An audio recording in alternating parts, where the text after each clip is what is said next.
नमस्कार दोस्तों, मैं आप सभी का स्वागत करता हूं डिफेंस मास्टर पर और एक नया आपके लिए सेशन लेकर आया हूं। और आज के इस सेशन में एक बहुत ही इंपॉर्टेंट करंट अफेयर के बारे में हम बात करेंगे। और ये जो सेशन यहाँ पर होगा ये सभी रिटन एग्जामिनेशन के लिए भी और आपके एसएसबी इंटरव्यू सभी के लिए यहाँ पर बहुत ज़्यादा यूजफुल होने वाला है। तो इस सेशन में आज हम जो बात करेंगे इसमें हम यहाँ पर ये देखने वाले हैं कि अभी लेटेस्ट में क्या हुआ है कि एक पर्टिकुलर इंस्टीट्यूट है जिसका नाम है Stockholm International Peace Research Institute, जो कि आपको स्टॉकहोम में यहाँ पर देखने को मिलेगा। उसने यहाँ पर क्या है कि एक रिपोर्ट रिलीज करी है और जिससे ये आउटकम यहाँ पर निकल कर सामने आया है कि भारत में जो अभी तक यहाँ पर आर्म्स होते थे, ठीक है, मतलब जो अलग अलग तरीके के टैंक हो गए, मिसाइल हो गए, या जो भी यहाँ पर डिफेंस परचेज होती थी दूसरी कंट्रीज से, वो अभी यहाँ पर थोड़ी सी आपको कम होती हुई दिखाई दी है। मतलब उसमें आपको डिक्लाइन होता हुआ यहाँ पर दिखाई दिया है। तो इस पर्टिकुलर सेशन में मैं आपको स्टैटिक भी इंफॉर्मेशन बताऊंगा और जो लेटेस्ट अभी यहाँ पर इंडिया से रिलेटेड यहाँ पर फाइंडिंग्स आपको देखने को मिली है उन सभी चीज़ों के बारे में बहुत ही कॉम्प्रिहेंसिवली मैं यहाँ पर आपके साथ डिस्कशन करूंगा, जो कि आपके रिटन एग्जामिनेशन में भी बहुत मदद करेगी और आपके एसएसबी इंटरव्यू में भी आपकी बहुत मदद यहाँ पर करने वाली है। ठीक है, तो अगर आपने डिफेंस मास्टर ऐप डाउनलोड नहीं किया तो आप डिफेंस मास्टर ऐप डाउनलोड कर सकते हैं। लिंक आपको डिस्क्रिप्शन बॉक्स में मिल जाएगी, जहां पर आप वेरियस एग्जामिनेशन के लिए और एसएसबी इंटरव्यू के लिए प्रिपरेशन अपनी स्टार्ट कर सकते हैं। सबसे पहले अगर हम बात करेंगे तो यहाँ पर जो बात हो रही है वो हो रही है स्टॉकहोम की, है ना, क्योंकि जो सिपरी है जिसका नाम है SIPRI Stockholm International Peace Research Institute, इसकी लोकेशन कहाँ पर है इसके बारे में हम जान लेते हैं। आज के टाइम पीरियड पर अगर हम देखेंगे तो ये है हमारा प्यारा भारत, और यहाँ से अगर हम यहाँ पर जाएंगे तो ये वाली जो कंट्री है ये आपको स्वीडन यहाँ पर देखने को मिल रही है। और स्वीडन की जो यहाँ पर कैपिटल है उसको हम स्टॉकहोम कहते हैं, जहां पर ये पर्टिकुलर इंस्टीट्यूट है जहां से ये रिपोर्ट निकलकर सामने आ रही है। अब थोड़ा सा हम यहाँ पर सिपरी की बेसिक इंफॉर्मेशन यहाँ पर जान लेते हैं। देखिए, हमारे यहाँ पर ऐप पर बहुत सारी अलग अलग क्लासेस यहाँ पर चल रही हैं, चाहे वो CDS की क्लासेस हो, एफकेट की क्लासेस हो। अगर आप CDS एफकेट दोनों की क्लासेस करना चाहते हैं तो उसके भी कोर्स हैं। एसएसबी इंटरव्यू का भी हमारा एक कोर्स यहाँ पर चल रहा है जो कि आपके वेरियस एसएसबी इंटरव्यू में यहाँ पर यूजफुल होगा। तो अगर आप इन कोर्सेज को अवेल करना चाहते हैं तो डिफेंस मास्टर ऐप पर जाकर इन कोर्सेज को यहाँ पर सब्सक्राइब कर सकते हैं और अपनी प्रिपरेशन को यहाँ पर स्टार्ट कर सकते हैं। सबसे पहले हम यहाँ पर सिपरी की कुछ बेसिक इंफॉर्मेशन जानते हैं। देखिए, यहाँ पर एक इंडिपेंडेंट इंटरनेशनल इंस्टीट्यूट है। ठीक है, आजकल क्या है कि इंडिपेंडेंट होना किसी भी इंस्टीट्यूट का वो बहुत ज़रूरी है, क्योंकि तभी हमें यहाँ पर ऑथेंटिक इंफॉर्मेशन यहाँ पर मिल पाएगी और किस तरीके से कंट्रीज अलग अलग तरीके की जो डिफेंस इक्विपमेंट्स हैं वो यहाँ पर परचेज कर रहे हैं या बेच रहे हैं उनके बारे में जानकारी हमको देखने को मिलेगी। इसका जो बेसिक यहाँ पर काम है यह है dedicated to research into conflict. ये कॉन्फ्लिक्ट के ऊपर रिसर्च करते हैं, आर्मामेंट्स के ऊपर यहाँ पर रिसर्च करते हैं और किस तरीके से आर्म्स को यहाँ पर कंट्रोल किया जा सकता है, डिसआर्मामेंट किया जा सकता है, ये इनका पर्पस होता है। और इस वजह से ये अलग अलग तरीके की रिपोर्ट यहाँ पर पब्लिश करते हुए दिखाई देते हैं। क्योंकि आज के टाइम पीरियड पर अगर हम देखें तो अलग अलग कंट्री यहाँ पर क्या कर रही है कि बहुत सारे आर्म्स यहाँ पर इकट्ठा कर रही है, जो यहाँ पर पीस के बारे में अगर हम बात करें तो उसके लिए यहाँ पर बिल्कुल भी अच्छा नहीं है। तो कॉन्फ्लिक्ट किस तरीके से होती है उनके बारे में रिसर्च करना, आर्मामेंट के बारे में रिसर्च करना, आर्म्स को किस तरीके से कंट्रोल किया जा सकता है और किस तरीके से जो फाइनल हमारा मोटिव है कि डिसआर्मामेंट हो। जितनी भी कंट्रीज हैं वो अलग अलग तरीके के जो डिफेंस इक्विपमेंट यहाँ पर परचेज करती हैं। ठीक है, अगर देखिए शांति रहेगी किसी भी देश में, है ना, अगर सभी कंट्रीज इस पर्टिकुलर चीज के ऊपर आपको देखने को मिलेंगी तो आसानी से हम ये डिसआर्मामेंट वाला जो यहाँ पर कॉन्सेप्ट है इसको यहाँ पर अचीव कर सकते हैं। तो उसी पर्पज से ये इंस्टीट्यूट आपको काम करता हुआ यहाँ पर दिखाई देता है। इसका इस्टेब्लिशमेंट अगर हम देखेंगे तो 1966 में यहाँ पर ये स्टॉकहोम में जो है वो इस्टेब्लिश किया गया था, जो कि स्वीडन की कैपिटल आपको देखने को मिलेगी। ये हमको यहाँ पर डेटा प्रोवाइड करता है, एनालिसिस यहाँ पर प्रोवाइड करते हैं इनकी जो भी यहाँ पर रिपोर्ट्स होती हैं, और यहाँ पर रिकमेंडेशन हमको यहाँ पर प्रोवाइड करते हैं based on open sources to policy maker, researchers, media and the interested public. ठीक है, मतलब इनकी जो रिपोर्ट यहाँ पर होती है ये सभी के लिए होती है, जो भी अलग अलग तरीके की कंट्रीज में पॉलिसी मेकर्स हैं जो अलग अलग तरीके से डिफेंस की फील्ड में रिसर्च करते हुए दिखाई देंगे। मीडिया इस तरीके की जानकारी जो है वो लोगों के सामने प्रेजेंट करती है, और जो आम जनता है जिसको इस बारे में जानना बहुत जरूरी है, जिनको इंटरेस्ट है, उन सब लोगों के द्वारा भी इन पर्टिकुलर जो यहाँ पर आपको रिपोर्ट देखने को मिलती है वो यहाँ पर पढ़ी जाती है। ठीक है, अब यहाँ पर क्या है कि न्यूज में ये पर्टिकुलर चीज क्यों है, क्यों इसके बारे में हम यहाँ पर डिस्कशन कर रहे हैं। तो अभी जो सिपरी है उसने यहाँ पर ये बोला है कि इंडिया का जो आर्म्स इंपोर्ट है वो यहाँ पर क्या हुआ है कि वो कम हुआ है। मतलब आप ये कह सकते हैं कि करीब 33% की कमी आपको देखने को मिलेगी। और ये 2011 से लेकर 2015 और 2016 से लेकर 2020, मतलब अगर हम यहाँ पर बात करेंगे तो अगर इस टाइम पीरियड पर आपको टोटल 100 यहाँ पर इक्विपमेंट जो है वो परचेज करते हुए दिखाई दे रही थी भारत, तो 2016 और 2020 के अगर टाइम पीरियड पर देखेंगे तो यहाँ पर ये 67 ही यहाँ पर परचेज कर रहे हैं। मतलब आप ये कह सकते हैं कि करीब 33% का डिक्लाइन जो है इंडिया के आर्म्स इंपोर्ट में आपको देखने को मिल रहा है। इस तरीके की न्यूज जो है वो अलग अलग न्यूज़पेपर में आपको देखने को मिलेगी कि India weapon import fail by 33% in the last 5 year but remains world second largest arms importer. ठीक है, तो पहला नंबर पे कौन है? ये है सऊदी अरेबिया। और उसके बाद जो है जो दूसरी कंट्री है जो सबसे ज्यादा यहाँ पर आर्म्स को इंपोर्ट करती है वो प्यारा भारत आपको देखने को मिलेगा। लेकिन अगर हम ओवरऑल बात करेंगे तो इंडिया का जो इंपोर्ट है वो करीब 5 सालों में जो है 2011 से 15 और 2016 से 20 इनके बीच में करीब 33% यहाँ पर आपको डिक्लाइन होता हुआ दिखाई दिया। अब ये जो पर्टिकुलर यहाँ पर रिपोर्ट है इसमें कुछ हम इंडिया स्पेसिफिक फाइंडिंग्स जो है उसको यहाँ पर देखेंगे और इंटरनेशनल लेवल पर किस तरीके की बातें हो रही हैं उसके बारे में भी हम यहाँ पर जानेंगे। अगर हम बात करेंगे तो इंडिया जो है वो सेकंड हाईएस्ट इंपोर्टर है। ठीक है, मतलब आप ये कह सकते हैं कि भाई पहले भी इंडिया सेकंड हाईएस्ट इंपोर्टर था, अभी भी इंडिया सेकंड हाईएस्ट इंपोर्टर है। और इसके आगे जो है वो पहले नंबर पर कौन सी कंट्री आपको देखने को मिलेगी? वो सऊदी अरेबिया यहाँ पर देखने को मिलेगी। अब बात करेंगे अगर हम इंडिया के जो आर्म सप्लायर्स हैं, ठीक है, जो इंडिया को यहाँ पर आर्म सप्लाई करते हैं उन कंट्रीज के बारे में, तो यहाँ पर बोला जा रहा है कि रशिया जो है वो लार्जेस्ट आर्म सप्लायर है to India in both periods. 2011 से 15 के बीच में भी रशिया यहाँ पर सबसे ज्यादा जो आर्म सप्लाई करता था इंडिया को वही था, और 2016 से 2020 के टाइम पीरियड पर भी सबसे ज्यादा जो आर्म सप्लाई होती है वो रशिया के द्वारा इंडिया को यहाँ पर करी गई है। लेकिन अगर हम बात करेंगे रशिया का जो शेयर है इंडियन आर्म्स के इंपोर्ट्स में, मतलब इंडिया जो यहाँ पर टोटल आर्म्स का इंपोर्ट करता है, तो अगर हम देखेंगे तो 2011 से 15 में रशिया का जो शेयर था वो करीब 70% आपको यहाँ पर देखने को मिलेगा। लेकिन आज के टाइम पीरियड पर 2016-20 का जो यहाँ पर रिपोर्ट है इसमें अगर हम देखेंगे तो रशिया का शेयर जो है ये कम हो गया, ये करीब आपको 49% यहाँ पर देखने को मिल रहा है। इसका एक इंपॉर्टेंट रीजन अगर हम यहाँ पर देखेंगे तो यहाँ पर क्या है कि एक एक्ट है जो यहाँ पर यूएसए ने यहाँ पर इंपोज किया था जिसको बोलते हैं काटसा। काटसा के बारे में अगर हम जानेंगे तो countering America's adversary through sanction है। इसमें 3 कंट्रीज को और उनकी अलग अलग तरीके की जो यहाँ पर कंपनीज हैं उनको यहाँ पर इंक्लूड किया गया है कि अगर आप नॉर्थ कोरिया के साथ, अगर आप रशिया के साथ और अगर आप ईरान के साथ किसी भी तरीके का फाइनेंशियल ट्रांजेक्शन करते हैं, किसी भी तरीके की परचेज करते हैं, तो उस पर्टिकुलर कंट्री को जो है वो सैंक्शन यहाँ पर लगाए जा सकते हैं इंटरनेशनल लेवल पर, जिसकी वजह से वो प्रॉब्लम में यहाँ पर आपको पड़ती हुई देखने को मिल सकती है।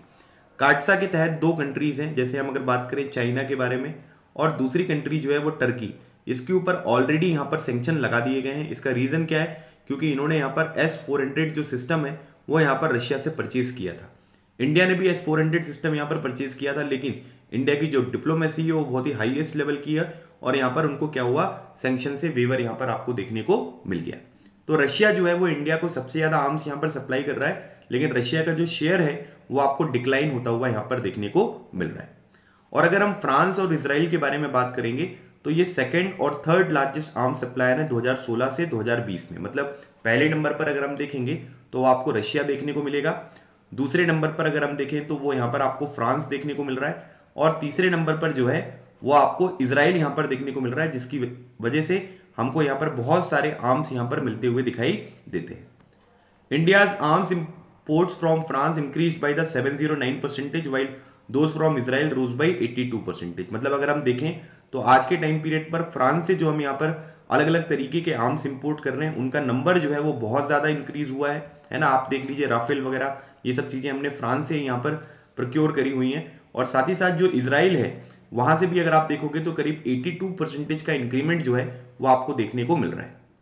The USA became the 4th largest supplier for the period 2016-20। It was the second largest arms supplier to India in 2011-15। मतलब आप ये कह सकते हैं कि 2011 से 15 के टाइम पीरियड पर जो सबसे बड़ी कंट्री थी जो इंडिया को आर्म सप्लाई करती थी वो थी रशिया, और सेकंड नंबर पर यूएसए थी। लेकिन आज के टाइम पीरियड पर अगर हम 2016 से 20 के टाइम पीरियड पर देखेंगे तो यूएसए जो है ये 4th लार्जेस्ट सप्लायर जो है आर्म्स का वो इंडिया को यहाँ पर देखने को मिल रहा है। ठीक है, अब अगर हम बात करेंगे कि जो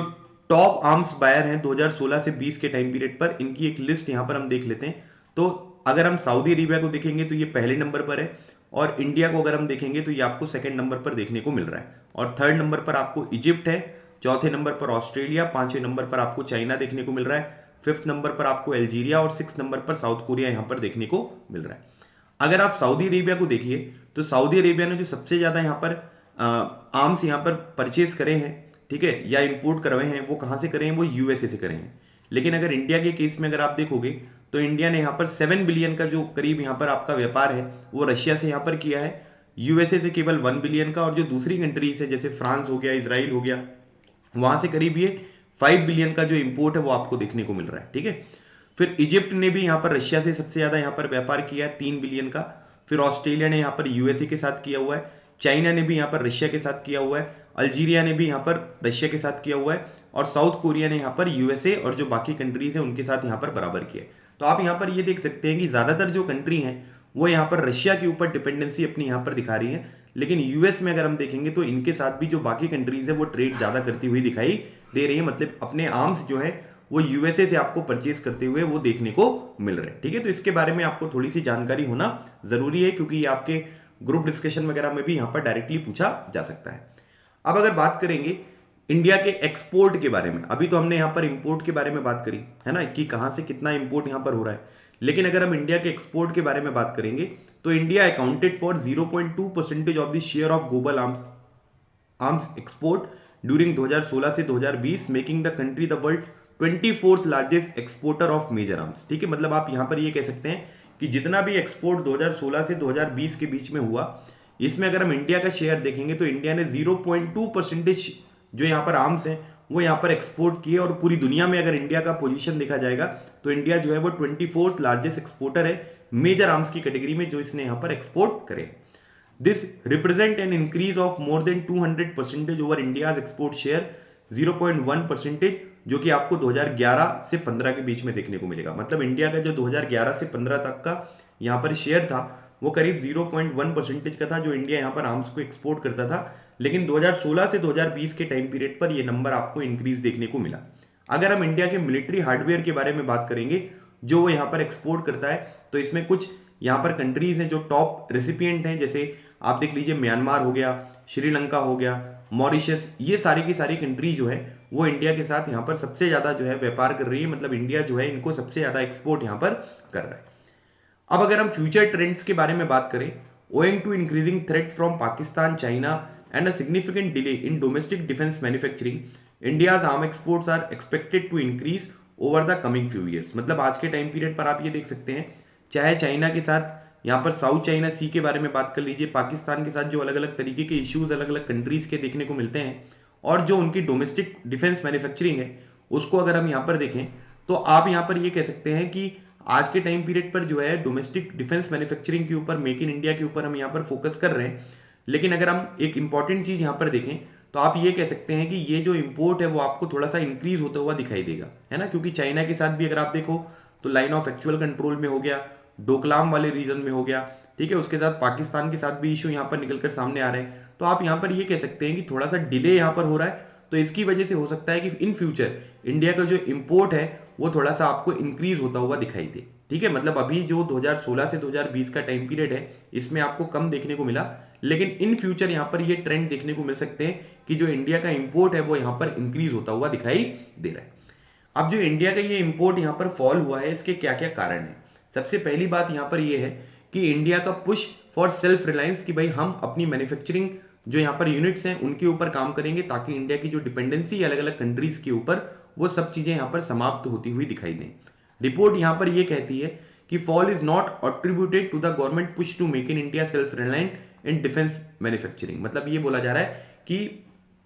जो यहाँ पर ये फॉल देखने को मिल रही है is not attributed to the government push to make India self reliant in the defence manufacturing. बोला जा रहा है जैसे over 60% of the capital expenditure for the armed forces has been allocated, जो यहाँ पर क्या है कि जो डोमेस्टिकली यहाँ पर प्रोड्यूस करे जाएंगे वेपन्स एंड प्लेटफॉर्म्स, उसके ऊपर भी आप यहाँ पर देख सकते हैं। मतलब पहले हम क्या करते थे कि पहले हम जो है वो इंपोर्ट के ऊपर ज्यादा फोकस करते थे क्योंकि हम अपनी इंडस्ट्रीज के ऊपर ज्यादा ध्यान नहीं देते थे। तो मेक इन इंडिया तो है, लेकिन आप यहाँ पर ये कह सकते हैं कि जो हमारा कैपिटल एक्सपेंडिचर है, जो एलोकेशन यहाँ पर बजट वगैरह का होता है, उसमें भी अगर हम देखेंगे तो जो डोमेस्टिक हमारी मैन्युफैक्चरिंग यूनिट्स हैं उनके ऊपर हम यहाँ पर ज्यादा फोकस करते हुए दिखाई दे रहे हैं। अर्लियर गवर्नमेंट ने यहाँ पर अनाउंस किया था एक negative import list of 101 defense equipment and platform will provide an opportunity to manufacture the items in the negative list। मतलब आप यहां पर ये कह सकते हो कि जैसे हमने यहां पर ये बोला था कि भाई ये 101 डिफेंस इक्विपमेंट है जिनको हमने क्या कर दिया, नेगेटिव इंपोर्ट कर दिया, कि मतलब इन पर्टिकुलर इक्विपमेंट्स का जो है वो इंपोर्ट हम यहां पर नहीं करेंगे। तो इससे यहां पर क्या होता है कि जो हमारे डोमेस्टिक मैन्युफैक्चरर्स हैं, तो डोमेस्टिक मैन्युफैक्चरर क्या करेंगे, ये जो नेगेटिव लिस्ट है इसके ऊपर अपना काम करके अपनी जो यहां पर ग्रोथ है वो यहां पर देखने को मिल सकती है। ठीक है, एक तो ये चीज निकलकर सामने आ रही है। दूसरी इंपॉर्टेंट चीज अगर हम देखेंगे तो कॉम्प्लेक्स प्रोक्योरमेंट प्रोसेस, जब सबसे ज्यादा यहां पर हम समझे तो यहां पर क्या हुआ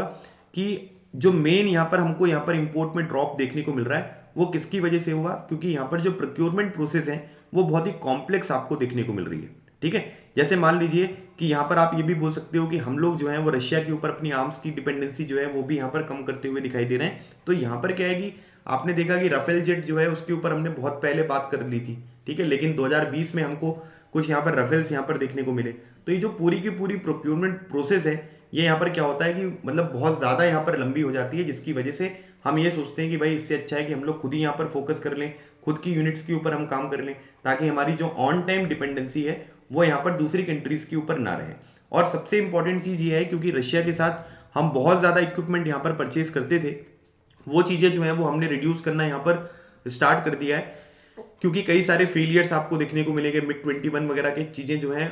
रेगुलर बेसिस पे यहाँ पर क्रैश हो रहे हैं, उनको अपडेट नहीं किया जा रहा है, तो उसके ऊपर रिलाई करना जो है वो टोटली यहाँ पर जो है इंडिया ने थोड़ा सा कम कर दिया है। तो ये कुछ रीजंस हैं जिसकी वजह से आपको इंपोर्ट जो है वो यहाँ पर डिक्लाइन होते हुए यहाँ पर दिखाई दिए।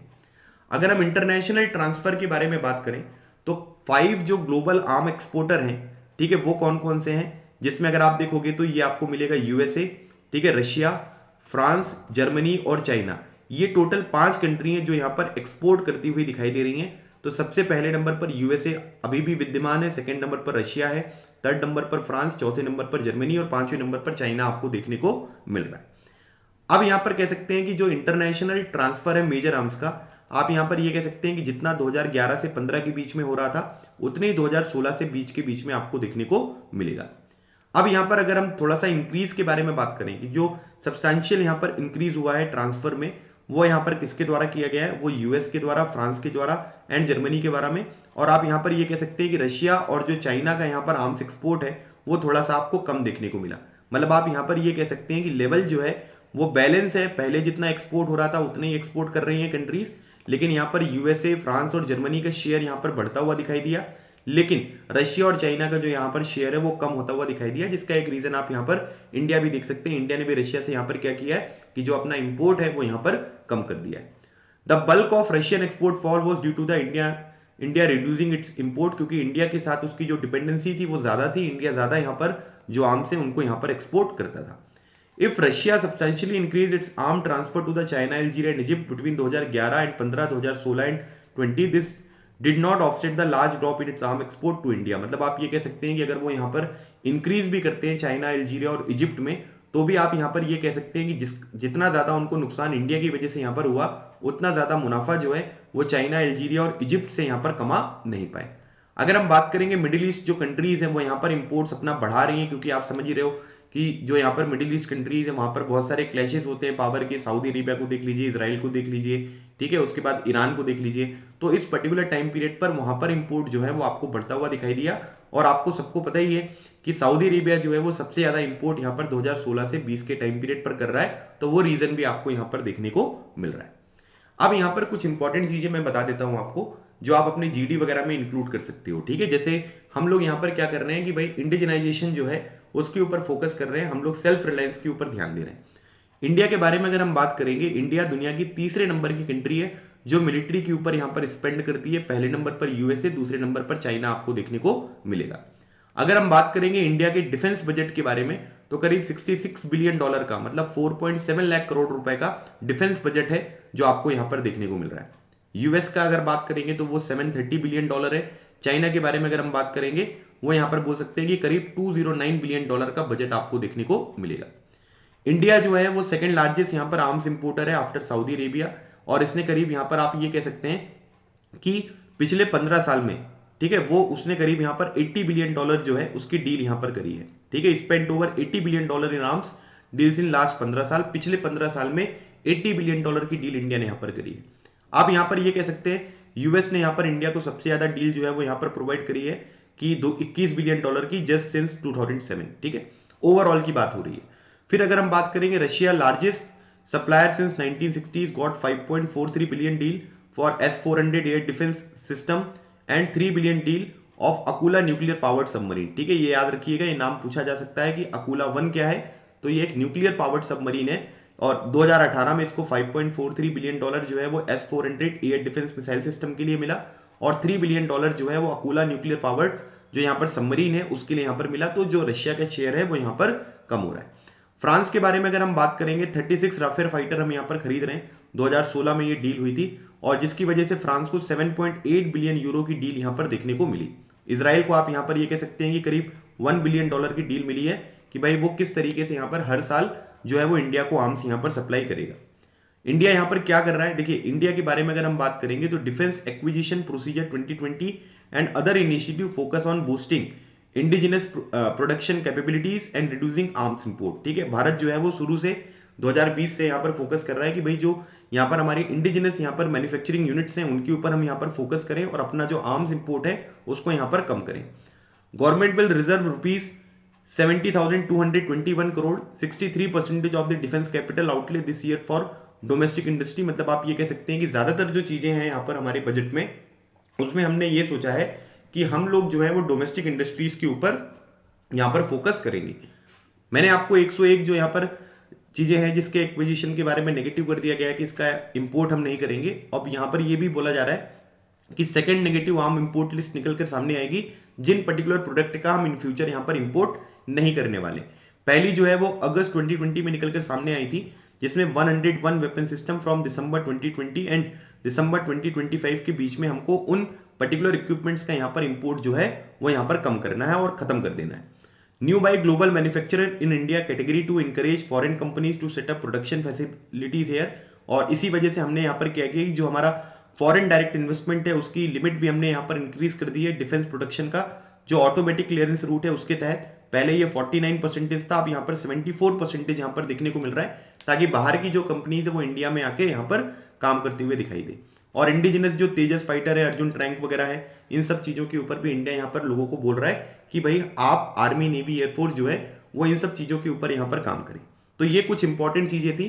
जो इस लेटेस्ट इंफॉर्मेशन से रिलेटेड मैंने आपको यहाँ पर बताई हैं। तो आप इनके बारे में थोड़ा सा ध्यान रखना क्योंकि ये रिटन एग्जामिनेशन में और एसएसबी में कहीं पर भी आपसे पूछे जा सकते हैं। तो गाइज ये था आज का हमारा सेशन। आई होप आपको ये सेशन अच्छा लगा होगा और जो भी चीजें मैंने यहाँ पर आपके साथ डिस्कस करी हैं वो अच्छी तरीके से समझ में आ गई होगी। किसी भी तरीके की डिफेंस एग्जामिनेशन से क्वेरी के लिए आप मुझसे कांटेक्ट कर सकते हैं, ईमेल लिख सकते हैं। और अगर आपको वीडियो पसंद आया है तो इस चैनल को जरूर सब्सक्राइब करें सो दैट इन फ्यूचर जो भी मैं अपडेट्स आपको प्रोवाइड करूं वो आपको ऑन टाइम यहाँ पर मिलती रहे। मिलते हैं हमारे नेक्स्ट सेशन में, तब तक keep smiling and keep preparing. लगे रहो, एग्जाम क्लियर करो। Thank you so much. जय हिंद।